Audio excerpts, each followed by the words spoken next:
şey de eklenecek. Hair counter'lar da eklenecek. Yani sonra bir donör çizimi yapacağız. O donör çizimine göre ekstraksiyon planını belirleyeceğiz. Şimdi yüzünüze uygun bir frontline çizimi bence çok önemli. Biraz alın bölgeniz geniş. Evet, zaten bu işte korkutan kısım bu hocam. Yani doğal gözükme davası. Yani siz operasyon esnasındaki o hani mikroskopik grep değerlendirmesi var ya. Evet hocam. Bunları da ben çekeceğim. Onları da canlı yayın yapacağım. Evet. Burada verdiğim bilgiler de siz de vesile oldunuz bana. Evet. Birçok insan çünkü bu detayları bilmiyordu. Evet. Hocam zaten yani bu karanlık kalan kısımlar şey oluyor. İnsanlar ya bu çok tabii teknik detayları olan bir konu. Evet.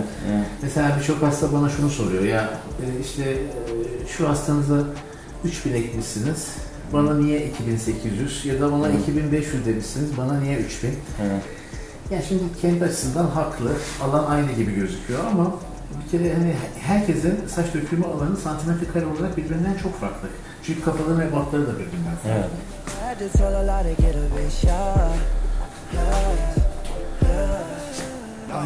Saç kalınlığı farklı. Folikül başına düşen saçları ortalaması farklı. Böyle olunca sizin santimetre kareye koyacağınız gref sayısı da farklı oluyor. Onun için mesela A kişisine 3000 derken aynı dökülme alanı olan başka birine 4000 kök ihtiyacı olabiliyor. Biraz başınızı geriye verin.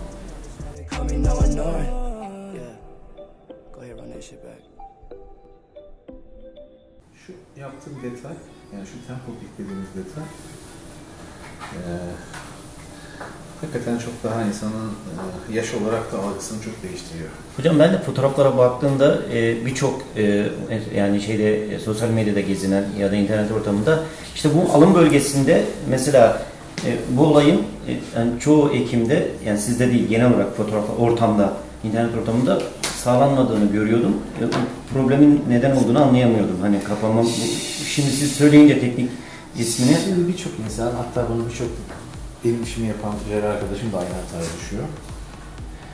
Şimdi hastalar genelde bu şakakların kapanmasını isterler. Evet. Ama yukarıda kalıyor bazı fotoğraflarda hep öyle. Yukarıda kalmaması için de yaptıkları çözüm genelde geliyorlar şurayı şöyle yuvarlak bir şey istiyorlar bunu. Hastalar da benden istiyor. Bazen doktorlar da yapıyor bunu. Evet. Buraları kapatmanın yolu bu değildir. Bu çok son derece doğal olmayan bir görüntü sağlar. Evet. Evet. Yani bu şakağın kapanmasının yolu, eğer siz şakakların gerçekten kapanmasını ve alnınızı daraltmak istiyor iseniz, bu da temple peak'tir. Temple peak de bu yandaki çizgiler, çıkıntılar. Evet. Teknik olarak doğallığı yakalamanın en zor olduğu teknik aslında.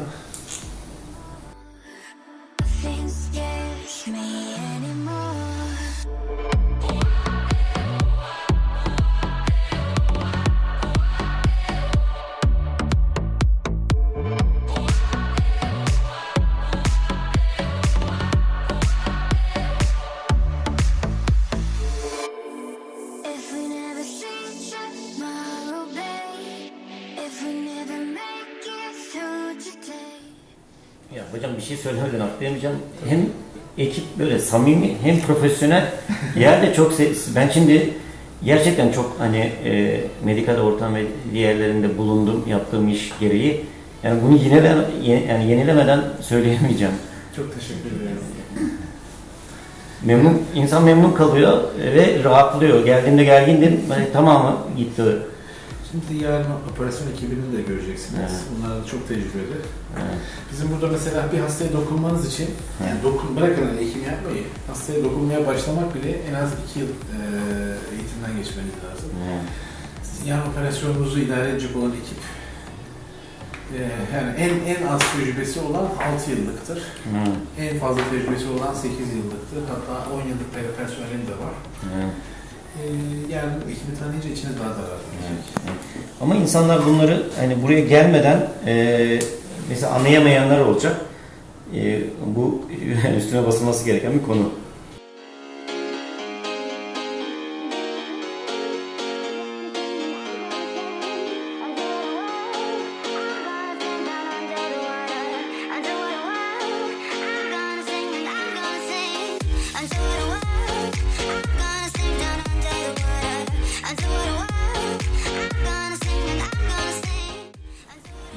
Güzel değil mi? Evet.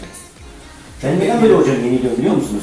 Şimdi işler büyüdüğünde insanlar zamanla mesela CEO oluyor. Hekimliği yani unutmuyor da CEO'luk önüne basıyor. Yani bir ticari işletme hani mantığında daha ilerliyor ama sizde hekimlik kısmı da devam eden bir şey. Gördüğüm o yeniden söylemek istediğim şeyin altında bu şaşırıyorum çünkü. Yani bakın, buraya kim gelirse, yurt dışından gelenler de dahil, yani bu bina 111 metrekare sadece saç ekimi yok. Evet. Yani ben bilmiyor muyum, işte yok ona botoks ekleyeyim, yok efendim Evet. PRP ekleyeyim, şunu yapayım. Biz sadece saç ekimi yapıyoruz. Niye? Çünkü hakikaten ben inandığım işi yapıyorum şu an. Evet. Hani çok böyle fayda deniyorum bazı şeyleri ama uzun vadeli faydasını görmediğimiz zaman mesela eğer hani ASMET'te bir işlem uygulanmıyorsa yani bunu yapamadığımız, yapacak gücümüzün olmadığından değil çok faydasına inanmadığımız için. Saç ekimi bu konuda tabii bizim sadece buraya her gelen ya şunu da ekle, yok dişi ekle, plastik cerrahini ekle, lokasyonun çok güzel. Ondan sonra şöyle para kazanırsın, böyle kazanırsın. Biz bunu benim ortağım var Dilek Hanım. 20 yıldır beraber çalışıyoruz. Yani bizim tek derdimiz var. Dünyanın en iyi merkezi olduğumuzu herkesin bilmesi ve kabul etmesi. Bunun dışında bizim bir tutkumuz yok. Yani bu parayla satın alabileceğiniz bir şey de değil. Tabii ki para kazanmak istiyoruz ama işte kazandığımız parayı da nerelere yatırdığımızı görüyorsunuz. Evet. Yine bu işi daha geliştirmeye yatırıyoruz. Burası kira bir bina. Yoksa ben de biliyorum ufak bir bina tutmayı, daha çok para kazanmayı. Ama burada istediğim, mesela ameliyathanelere gireceksiniz. Yarın 33 metrekare. Yani normalde bir ameliyathane 20 metrekare bile değil yani birçok yerde 10 metrekare, 12 metrekare. Evet. Niye? Çünkü 3 tane mikroskop var. 6 tane hemşire çalışıyor bir ameliyathanede. Anestezi doktorumuz, monitorizasyon.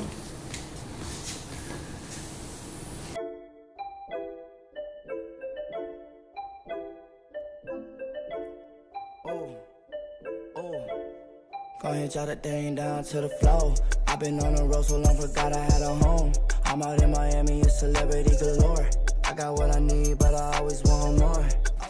Şimdi donör bölgemizi daha evvelden çizmiştim. Üzerinden geçiyorum. Evet hocam. Şimdi bu rakamlar tamamen çıktıktan sonra robotun taraması. Hangi bölgeden kaç gref çıkartılacak? Buraya tek tek yazacağız. Mesela şu işte bizim sağ temporal dediğimiz alan, sol temporal. Bunların alanları zaten robot hesaplıyor. Yoğunluğa göre mi yapıyor hocam? Tabii ki yoğunluğa göre. Yani mesela diyelim ki buradan diyeceğiz ki şu bölgeden 250 gref çıkartalım. Evet. İşte ortalaması 1.9 olsun. Evet. Sonra yarın hangi bölgeye hangi greflerin ekileceğini yine mikroskop altında tek tek seçecek ekip. Evet. Yarın da ben bunu canlı yayını yapacağım. Hem size anlatacağım. Evet hocam. Hem de hangi grefleri nereye seçiyoruz. Grefte kalite kontrolü nasıl yapılır? Evet. Terojen ve minyatürizasyon greftler Evet. diğerlerinden nasıl ayrılır? Bunların yüzdeleri nasıl hesaplanır?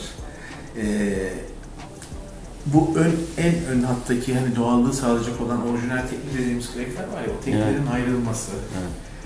Evet. Onun için mikroskopa ihtiyaç var. Bunların hepsini teker teker anlatacağım. Manuel yöntemin şeyi mi bu hocam? Yani daha motorla ya da otonom yapılanlar bunlar yapılamıyor mu? Bununla ilgili bir çalışma yaptım. Şimdi motorlu greften, motordan çıkan greften, yani motorla yapılan bir motorlu araçla çıkartılan grefle manuel olarak çıkartılan greftin arasındaki kalite farklarına yönelik bir araştırma yaptım. Büyüme oranı arasında çok ciddi bir fark yok aslında. Fark nerede biliyor musunuz? Farkta donörün güzel kullanımı ve donör management'ı diyeyim. Çünkü mesela şu ben dedim 8600 dedim değil mi? Ben buraya motorla girsem buradan çıkartacağım gref sayısı maksimum 6000. Çünkü yani 1500 devire dönen bir aletten bahsediyorsunuz. Evet. Çevreye değiyor. Şimdi manuelde sizin yaptığımız o elle yapılan bir ince bir hareket var. Siz çok da mesela ben 0.7 mm, 0.7.5 mm'lik punchlar kullanıyorum. Ama motorlu bir araçla girdiğiniz zaman çok daha kalın kullanmak zorundasınız. Çünkü o ince hareketi yapamıyorsunuz. Ne yapıyorsunuz? Donörü daha fazla hırpalıyorsunuz motorla girdiğiniz zaman. Evet.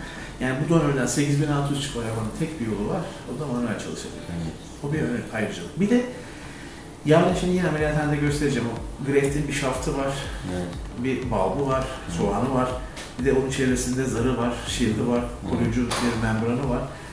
Onların zarar görmemesi için de manuel çok önemli. Yani ben size yarın mesela, şimdi manuelde yapsak zarar verdiklerimiz olabilir arada. Onları da göstereceğim. Onun oranını da göstereceğim. Ne demek istediğimi, manuelle yani motor arasındaki farkı ve mikroskop kullanmanın önemini bence çok daha güzel anlatabileceğim size. Teşekkür ederim hocam. Teşekkür ederim. Yarın görüşmek üzere. Görüşürüz hocam. Çok teşekkür ederim.